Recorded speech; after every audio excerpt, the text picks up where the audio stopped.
Bueno, buenas noches, compañeros y compañeras. Buenas noches, profe. El día de hoy, mi persona y mis compañeras Paola Torres, Amy Fallas y Joana Sánchez vamos a hablarles de lo que es la teoría sociológica, más que todo tomando en cuenta lo que es la escuela y los maestros. Para empezar, vamos a hablar un poquito sobre la introducción, ¿verdad?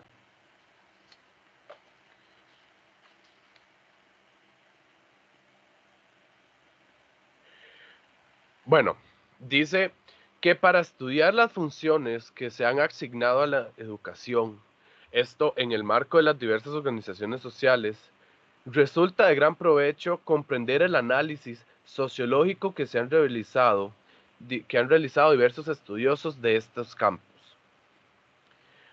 Ahora, para empezar, voy a hablar un poquito de lo que fue Augusto Comte. Bueno, a, es- a este personaje, a Comte, se le conoce como el padre de la sociología. Él, desde el nacimiento de esta misma, que se dio en el siglo XIX, creó unas ideas, o más que todo, se podría decir que cambió la forma de concebir la educación. También lo que fue el papel del maestro y su función social. Todo esto estaba de una forma muy cambiante, variaba mucho. Entonces, lo que él hizo fue cambiar el cómo se concebía, el cómo se percibía estas. Además, él mostró en las diversas posiciones teóricas que se producieron con unos vínculos estrechos que existe una conexión entre lo que es la organización de la sociedad, su dinámica y conservación. Esto en conjunto tiene una conexión con lo que es la educación. Además, él puso toda su fe, él creía mucho en lo que era la ciencia y él puso su fe como un mecanismo que permitía resolver los problemas de la humanidad, ¿verdad? Gracias a esto, él creó lo que se le conoció como los tres estadios. Estos tres estadios se dividían en lo que fue el estadio teológico o ficticio, el cual habla de que a los fenómenos que eran observados se le daban explicaciones sobrenaturales. Luego tenemos lo que fue el estadio 2. Esto venía de la mano del estadio 1 un poquito, ¿verdad? Porque todos están conectados y habla que este se le conoce como el metafísico o abstracto.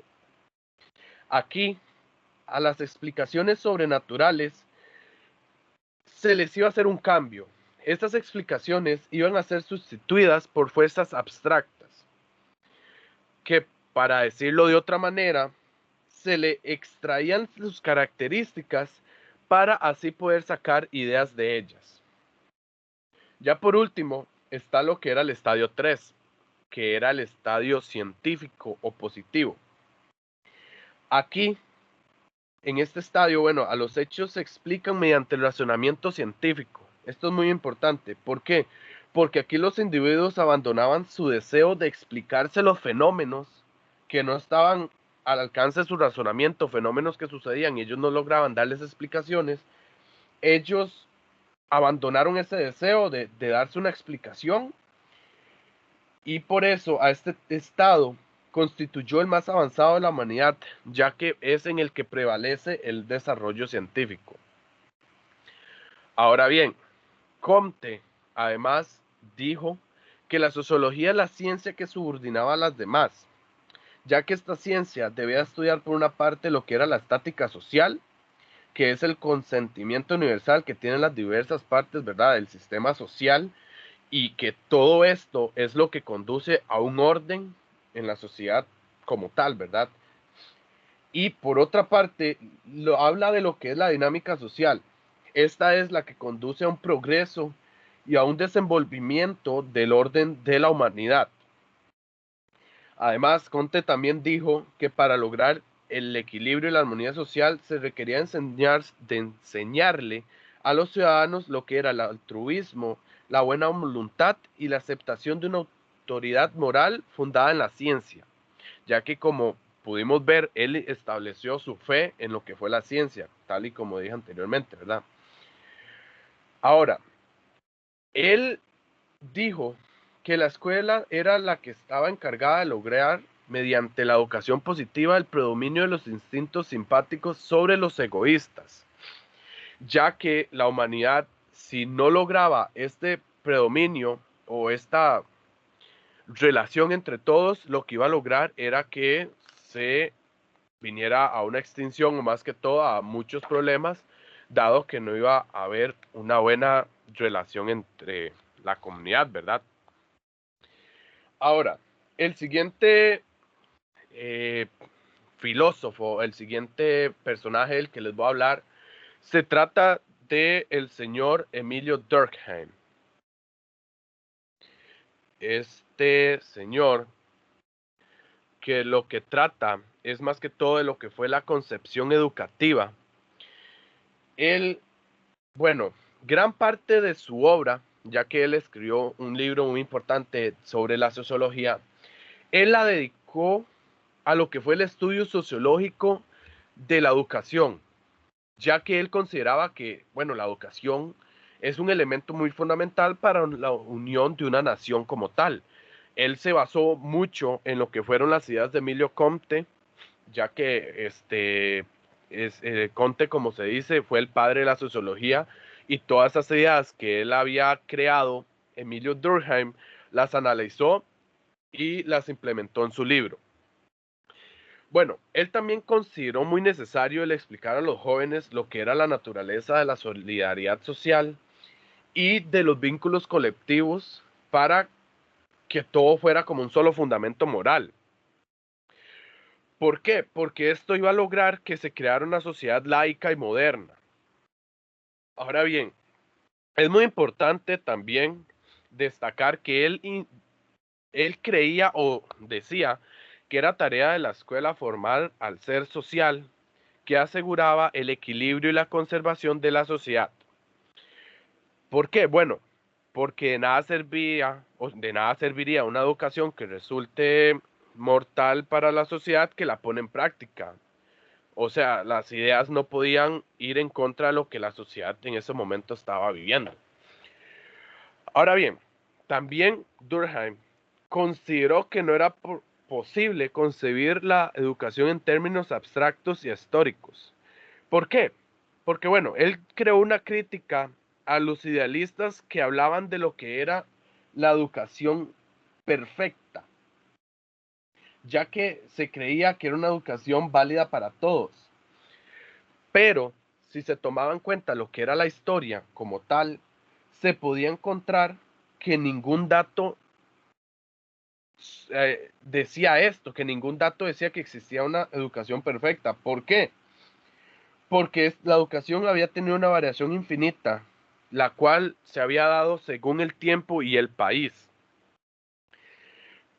Además, Durkheim da unos ejemplos que se pueden considerar muy importantes, los cuales fue como por ejemplo en Atenas, que en Atenas se preparaba a los individuos para ser de espíritu delicado, sutiles, sagaces y capaces de disfrutar de la belleza. Mientras que en lugares como por ejemplo fue Roma, se les preparaba para la guerra, porque como podemos ver, esto era lo que dependía la sociedad o lo que estaba sucediendo en esos momentos. Además, también se hablaba de lo que fue la Edad Media, que por ejemplo se preparaba a los individuos para lo que era la vida cristiana. Y así fue pasando por las diferentes etapas de la humanidad. Por ello, se llegó a una conclusión muy importante que fue que cada sociedad se forma un determinado ideal de persona. Y es cierto, todos dependiendo de los tiempos actuales en los que vivimos, se crea un ideal que ese es el que se le va a enseñar a los estudiantes, por ejemplo, en las escuelas. Estos ideales tienen mucha variación. Esto depende de la organización política que haya en ese momento, de lo que es la religión, el grado de desarrollo de las ciencias o también de lo que son las condiciones industriales. Este ideal se concebía como general para todos en lo que eran los valores y las creencias, sentimientos y costumbres que en ese momento era necesario observar o inculcar. Además, estas ideas de Durkheim es muy importante destacar que para lo que fue Latinoamérica estuvieron presentes, estas ideas estuvieron presentes, lo que fue la idea del maestro apóstol, ya que según Durkheim, y como podemos ver en el ejemplo, él dice que el sacerdote es el intérprete de su Dios, a como el maestro es el intérprete de las grandes ideas morales de su tiempo y de su país. Aquí, bueno, lo que fue en la década de los 50 fue en cuando más estuvo presente esta idea del maestro apóstol en Latinoamérica. Y a como se puede ver en unos estudios de unos datos costarricenses, se determinó o se encontró que mucho de cómo se formaban a los educadores y cómo se comportaban eran por unas ideas que eran muy similares a las planteadas por Durkheim. Además, había que destacar mucho lo que fue el respeto de la autoridad del maestro en esos tiempos. Ahora, en los tiempos actuales, es muy difícil ver, por ejemplo, que los padres de familia le tengan mucho respeto a los profesores y más bien les echan mucho las culpas del mal desempeño de sus hijos. En estos tiempos, y con todas estas ideas que tenía Emilio, el papel del profesor era un papel que se respetaba por todas las familias. Ahora bien, para concluir estas ideas, hay que denotar que las ideas de Durkheim demostraban mucha importancia como puntos de partida para lo que fue la educación, ¿verdad? Para lo que es la educación hoy en día. Además, hay que ver que el reto escolar, más que todo en relación con lo que es la formación moral de los estudiantes, lo que es el inculcarles disciplina, el comportamiento de los educadores, y todo esto tiene mucho que ver con todas sus ideas, con todo lo que se implementó en el pasado, que han tenido mucha repercusión hoy en día. Y bueno, compañeros, eso fue todo de mi parte. Ahora la compañera Amy será la que explicará sus personajes. Muchas gracias.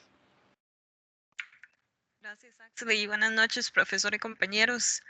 Para iniciar, yo les estaré hablando sobre Talcott Parsons, para hablar un poquito sobre él antes de entrar a lo que fueron sus conceptos. Él fue un sociólogo norteamericano, nació en Colorado en 1902 y muy interesante, él estuvo durante muchos años de profesor de sociología en lo que fue la Universidad de Harvard. De hecho, estuvo ahí como durante el proceso de abrir el departamento y demás, y así fue como garantizó un puesto de líder o, ¿verdad? Un buen puesto académico en lo que fue el departamento de sociología, perdón. Talcott Parsons, a él se le considera como el padre de la sociología, pero moderna. Él trabajó mucho con las ideas fundamentalistas que tuvo Durkheim, pero les cambió unos conceptos por aquí y por ahí y empezó a desarrollar sus propios conceptos. Él, por ejemplo, señaló en sus trabajos las afectaciones que tuvo lo que fue la revolución industrial y la democrática en todo el ambiente educativo, específicamente después del siglo XIX, porque para Parsons cualquier tipo de educación antes de ese siglo era plenamente o exclusivamente para las élites sociales. Para él, por así decirlo, se necesitaba una difusión de la educación básica y de esta manera se iba a constituir lo que conocemos como la revolución educativa. Y la revolución educativa para Parsons fue igual de importante como lo fueron, por ejemplo, la revolución industrial y la revolución democrática. Es interesante notar también que Talcott Parsons fue el sociólogo más prominente que empezó a traer todo lo que es la sociología, su concepto, el estudio, todo a las partes de Norteamérica. Gracias a él se debe mucho el estudio que tiene Norteamérica sobre la sociología. Bueno, ya empezando a hablar un poquito sobre sus teorías, Parsons le asigna a la escuela lo que es la función de socializar a las nuevas generaciones para mejorar el equilibrio social.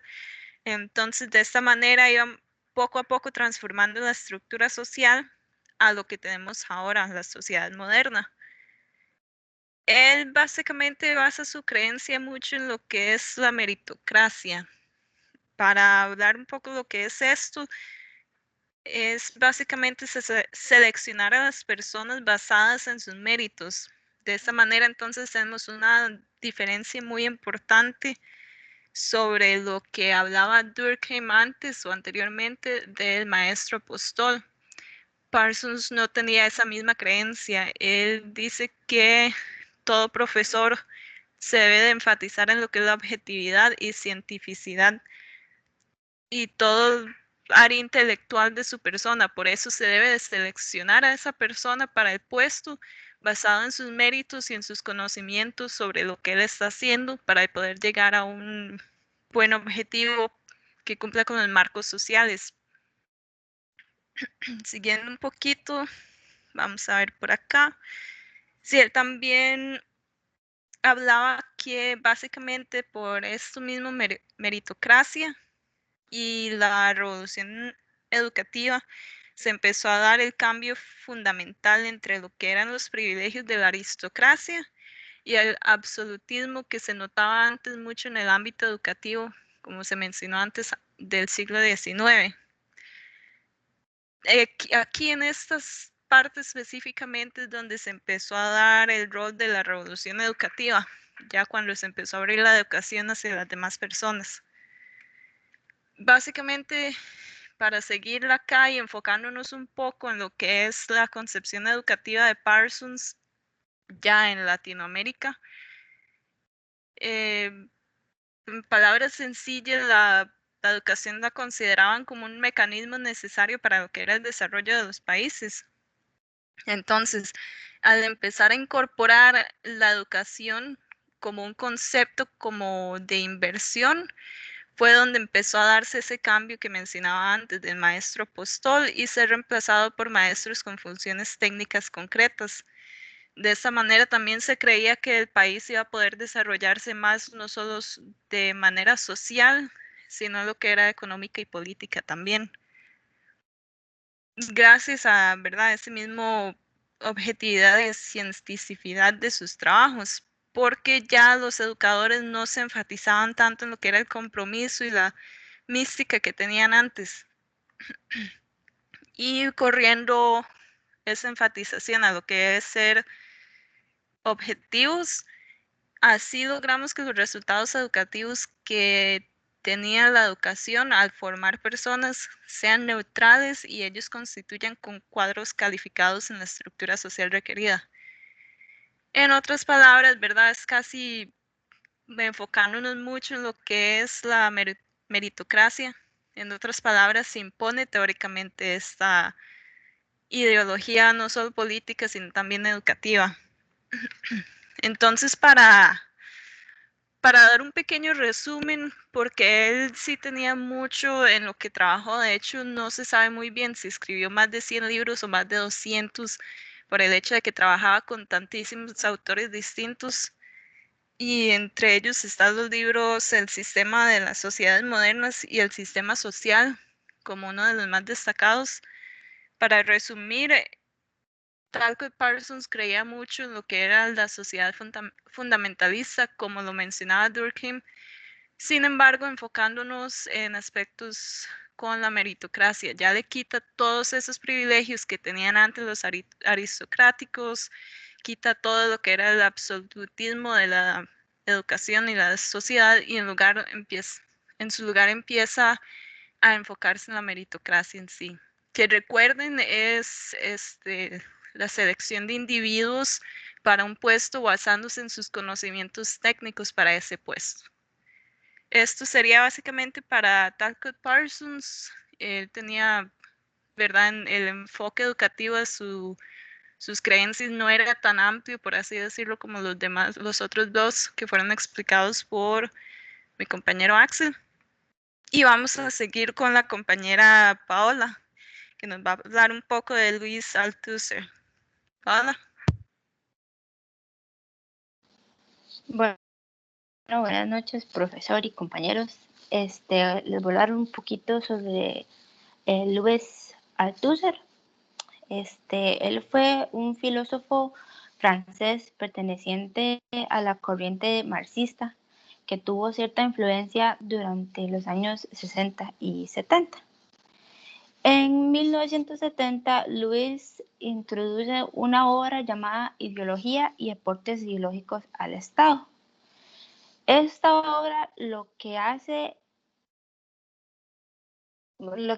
es cuestionar la verdadera función de la educación en Latinoamérica. Althusser afirma que el Estado debe asegurar por la fuerza las condiciones políticas que favorezcan el mantenimiento de la estructura social. Eso significa que el Estado debe asegurarse de seguir con la idea de reproducir las condiciones de producción, es decir, crear personas que estén dispuestas a aceptar la lógica de patrón y empleado y que acepte vender su trabajo a cambio de dinero para así lograr que quiera volver cada día a su trabajo.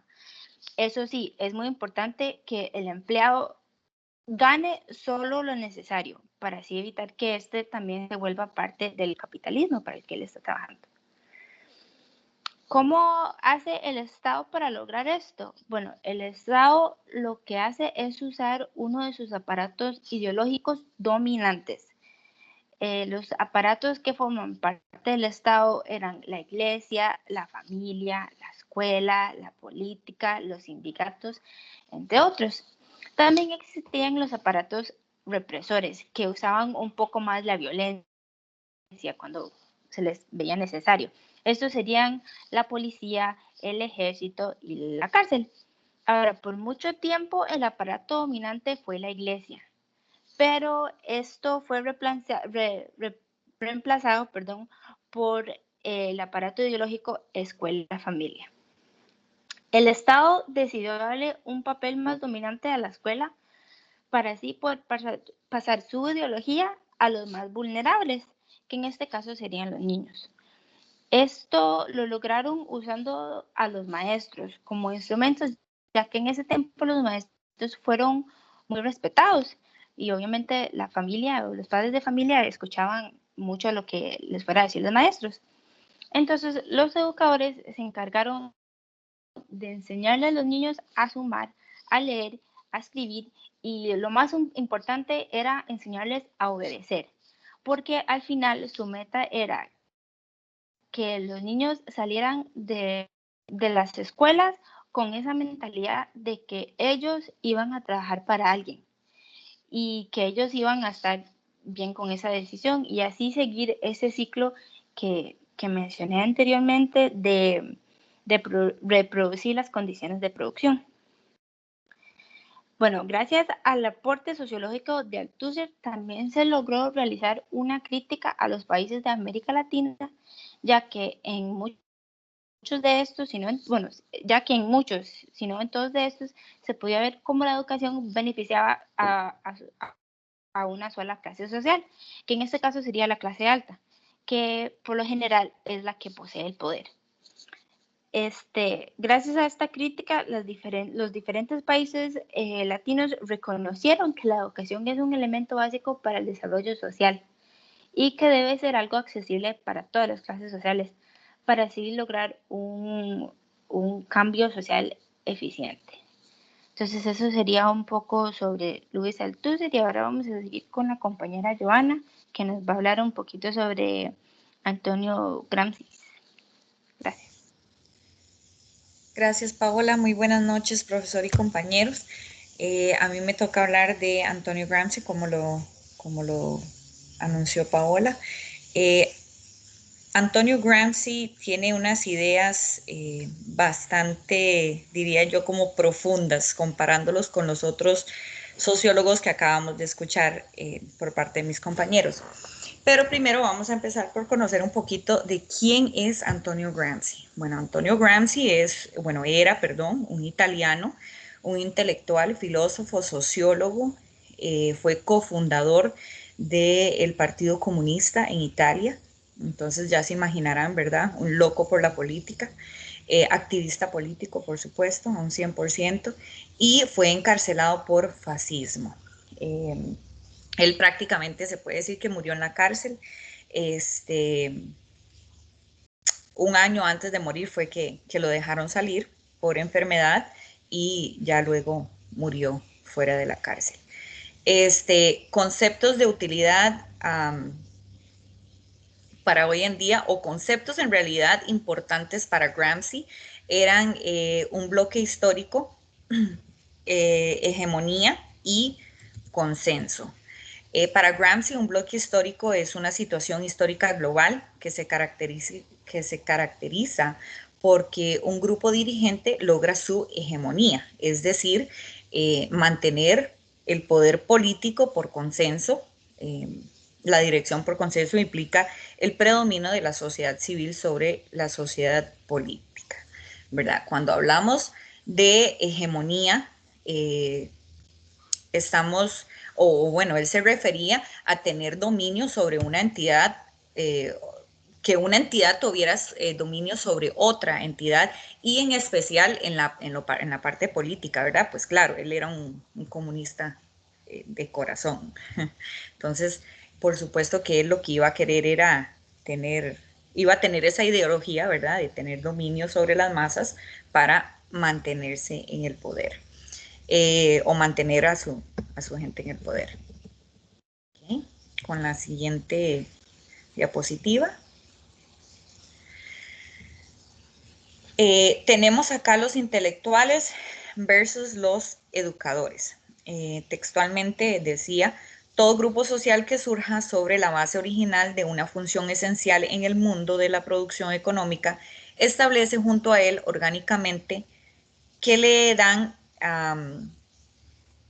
homogeneidad no solo en el campo económico, sino también en el social y en lo político.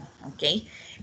Gramsci define a los verdaderos intelectuales como esas personas que desempeñan un papel fundamental en las concepciones de las ideas, una persona activa en la sociedad con sus ideas. Por otro lado, llamaba a los educadores intelectuales de segunda categoría. Y no era que los estaba despreciando o algo así, ¿verdad? Sino que él decía que los educadores eran solamente transmitores de conocimiento, solo transmitían el conocimiento y no lo ponían en práctica. Lo cual,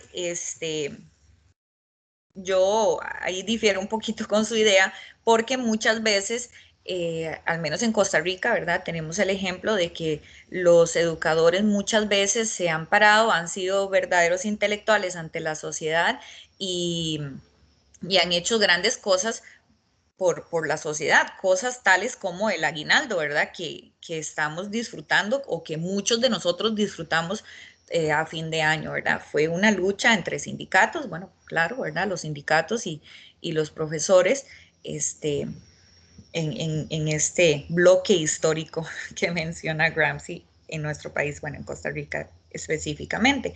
Entonces vemos cómo a veces, en ocasiones, dependiendo del bloque histórico que es por el que estemos pasando, pues los profesores se pueden convertir en esos intelectuales que Gramsci llama, esos verdaderos intelectuales.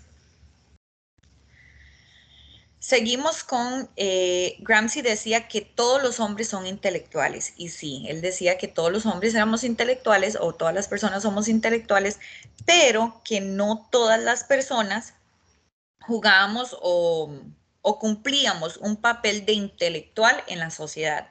Entonces ahí es donde él habla, digamos, de los verdaderos intelectuales y los intelectuales de segunda categoría, que son los verdaderos, los que juegan un papel en la sociedad, aportando ideas, en la concepción de ideas y demás, y estos otros educadores, o bueno, intelectuales de segunda mano. ¿Okay? El educador gramsciano. Bueno, el educador gramsciano tenía unas características muy específicas. Por supuesto, tenía claridad política, era un líder, tenía liderazgo.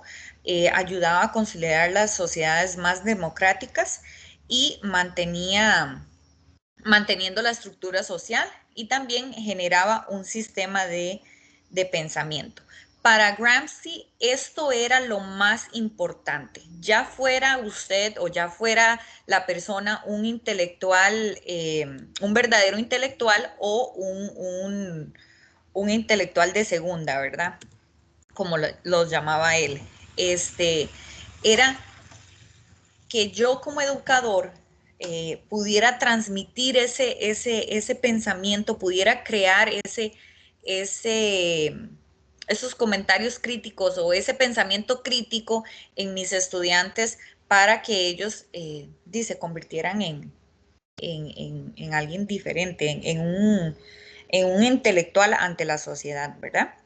Okay, concluyendo con Gramsci y con todos los sociólogos, ya sean que ellos hayan aportado ideas muy buenas o ideas regulares o ideas malas, se pueden decir para algunos que no nos gusten sus ideas, al final ellos lo que buscaban era darle un aporte a la escuela y a los maestros que nos pudiera ayudar. La escuela es el instrumento de preparación de intelecto de diversas categorías y realmente eso era lo que todos estos sociólogos buscan al final, ¿verdad? Ahora pasamos con Axel, que también tiene una conclusión. Bueno, muchas gracias, Joa. Sí, más que todo de lo que yo quería concluir era la importancia del respeto que se ha venido dejando de lado hacia los profesores, ¿verdad? Tal y como se aclaró o se habló con las ideas de Durkheim, ¿verdad? ¿Por qué? Porque, bueno, los profesores son los encargados muchas veces de transmitir las ideas, y esta falta de respeto que se está viniendo dando está provocando que estas ideas no estén llegando de manera efectiva. Tal y como dije, la autoridad ya nos está viendo en los profesores.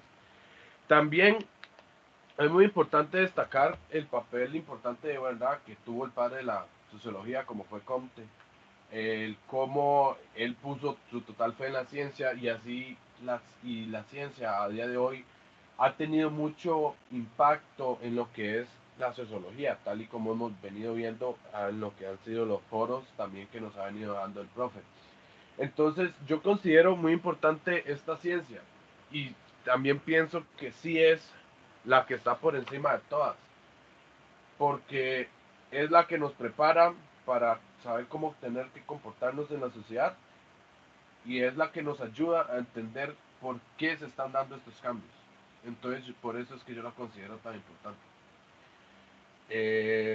También decir, bueno, muchas gracias, profesor y compañeros, por la atención. Ahora los dejo con mi compañera Amy, que también quiere compartir una pequeña conclusión.